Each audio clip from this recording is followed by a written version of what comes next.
Jo, jie yra paliekami tam, kad vienu atveju dėl biovairovės, kad būtų paukščiukam kur nutupti, geniukam ką pakalenti. Kitas aspektas tai yra, kad būtų iš ko pačiam miškui atsisėti, nes kiekvienas tas paliktas medis, jisai tam tikras kiekis sėklų kažkokių užaugina, ar jo, jis yra, teisingai, jis yra reproduktorius. Tai kaip pavyzdys, beržai kiekvienais metais čiutne meta sėklas.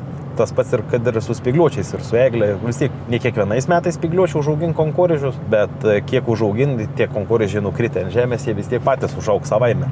Kas nusprendžia, kiek tokių medžių reikia palikti? Pagal kirtimo taisyklės yra nustatyti normatyvai, kokio kirtimo amžiaus, kokie kirtimai yra daromi ir net yra aprašytas medžių skaičius, koks turėtų likti po kirtimo. Pavyzdys hektare, jeigu ten bus labai jau geras našus medinas, eglynas, skaičiuokim hektare, jeigu bus viena eglė po kokius 2 kubus, po 3, tai jeigu mes tenais turėsim 200 medžių, tai mes turėsim 600 kubų. Man atrodo, skaičius nedidelis, ar ne, hektare 200.